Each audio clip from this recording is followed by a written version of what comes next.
Prima Mario, sì, Mario. E volevo sapere invece una situazione che normalmente quando si fanno le elezioni si punta sul problema finanziario.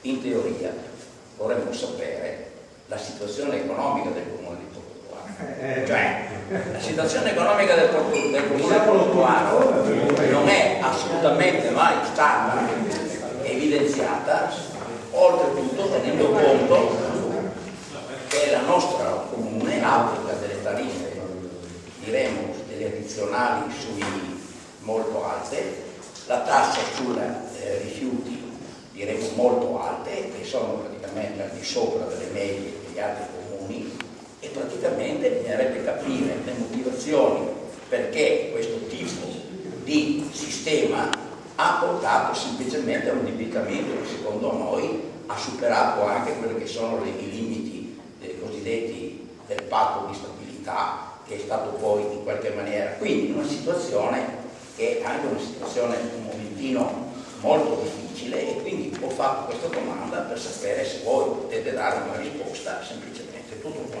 Okay. Allora, prima che Mario Rossi, la situazione finanziaria, allora si sente? Sì. Allora, noi non abbiamo il quadro, cioè la situazione diciamo proprio particolare del bilancio, anche perché il bilancio comunale è fatto dal bilancio direi ufficiale, ma anche da tutta quella serie che citava giustamente Renato prima, che non è da poco oggi, che è il bilancio delle sponsorizzazioni, oppure il bilancio delle società parallele. E quando io ho detto che il sindaco ha speso 100.000 euro e oserei dire anche di più per tutte le attività legate all'inaugurazione del teatro comunale, lui ha subito risposto: ti denuncio perché in bilancio io ho speso meno. Ma in realtà nel bilancio comunale certamente ha speso meno, ma chi ha pagato le attività che ha fatto il Santa Cecilia, il personale, le magliette, la pubblicità che è stata pagata dagli sponsor? Cioè, anche se è stata pagata dagli sponsor, è sempre nell'ambito dello stesso progetto. Quindi noi, per avere bene la situazione in bilancio, dovremo aprire i cassetti. Però sappiamo certamente una cosa, il fatto che l'amministrazione comunale ha sforato il patto di stabilità.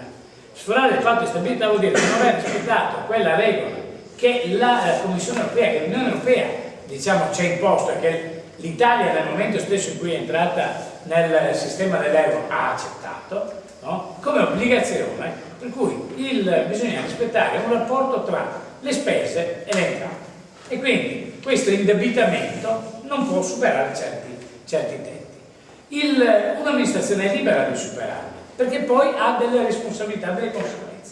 Superare il patto di stabilità vuol dire per un'amministrazione comunale, cioè quello che paga, diciamo, quello che il Ministero poi dell'Interno e delle Finanze fa pagare ai comuni che non rispettano il patto di stabilità. Primo, non poter accedere più a mutui, non mi ricordo adesso per quanti anni tecnicamente non accedere non accedere a mutui vuol dire non avere quei fondi straordinari di investimento che permettono di fare le cose più importanti. Cioè i comuni non fanno le opere con i soldi diciamo dei cittadini, con quella tassa e così via, li fanno andando a dei mutui che poi pagano annualmente, e quindi questo certamente è una conseguenza che dovremmo analizzare.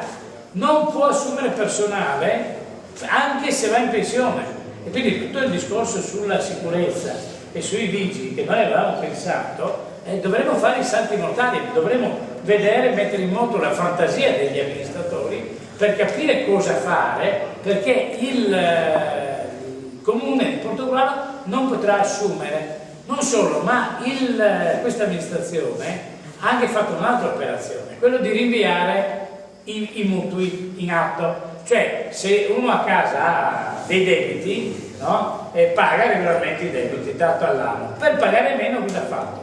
Ha rifinanziato, cioè ricontrattato i mutui, li paga un po' di più, però più avanti. Per cui noi adesso dal prossimo anno si pagano di più fino al 2010 perché si sono abbassati in questi 2 anni. È chiaro, il motivo è chiaro perché si sono abbassati le spese, diciamo, l'incidenza, il costo dei mutui in questi 2 anni, perché servivano più soldi liquidi per fare altre attività. Quindi la situazione di bilancio non è certamente florida, anche se il Comune nei documenti che se leggete c'è scritto che il Bertoncello ha trovato un bilancio in un comune in sfacelo e che adesso lo lascia in pareggio, no? Questo il pareggio è sempre nel bilancio è sempre un valore molto teorico. Ma nello sfacelo lui dov'era? Sì, tra l'altro era parte dello sfacelo, comunque molto teorico. Quindi dovremo vederli e capire qual è la reale situazione. Per quanto riguarda i discorsi invece di Ottorino, partiamo dall'ultima. Zaccariotto Sandonato, ma l'attuale presidente della provincia non è un portoghese e mi pare che se noi guardiamo gli impegni finanziari della provincia la percentuale molto più alta è andata a Milano, cioè sulla Riviera del Brenta, che è l'area a cui lui ha maggior interesse, anche se lui è del Cavallino. Quindi direi che il fatto che la Zaccariotto sia di Sandonato è certamente un presidente più vicino alla Veneto orientale rispetto a Zucca.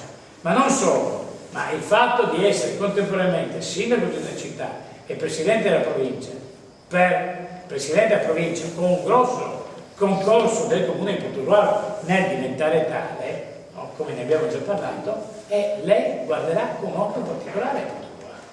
Cioè, dovendo scegliere tra i vantaggi alla Riviera del Brenta o i vantaggi al portoghese, guarderà meglio al portoghese. Altre cose, il tribunale, allora, le cose che perdiamo. Intanto, se le perdiamo non è per colpa degli altri, ma in genere è per colpa nostra. Cioè, come ho detto prima per il discorso dell'economia.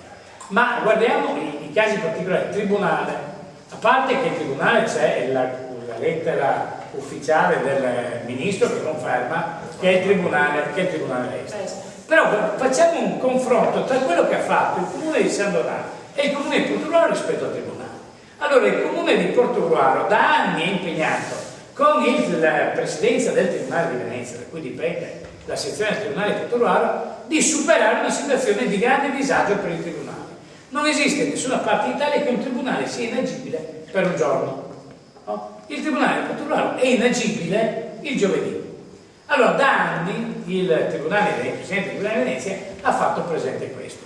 Noi nel nostro programma abbiamo detto quale può essere la soluzione, nel senso che essendosi liberata la Villa Martinelli, che è là, è vicina, è ben servita, ha un parcheggio davanti, peraltro in parte ridotto perché il ponticello lo ha fatto diventare parcheggio privato del condominio, ma a parte questo ha il parcheggio, quindi è fuori, è agibile tutto il tempo, non solo, ma lavorando può essere anche, può essere fatto quei lavori di come si chiama la roba tecnica, di mettere con il mano. come si chiama? Con il mano, non so cosa. No, tutte le parti tecniche, il cablaggio, cioè scusate, adesso i tribunali per lavorare lavorano in rete. Per lavorare in rete devono essere cablati, cioè vuol dire che essere tutte le canalette, dei tubi. Allora, nell'attuale palazzo, questo non è possibile. Nella Villa Venanzio, dovendo fare la Villa Martinelli, dovendo fare i lavori, può essere fatto. Tempo fa è stata fatta in Consiglio Comunale, è stato un dibattito sul problema del tribunale, il tribunale va via, non va via, eccetera. A fronte di una polemica, noi abbiamo fatto come opposizione un documento che impegnava l'amministrazione a offrire la disponibilità di Villa Martinelli, che ha tutte le caratteristiche, come alternativa all'attuale Palazzo Venanzio per il tribunale. L'amministrazione l'ha votata, nel programma di Bertoncello è scomparsa, nel nostro programma la manteniamo.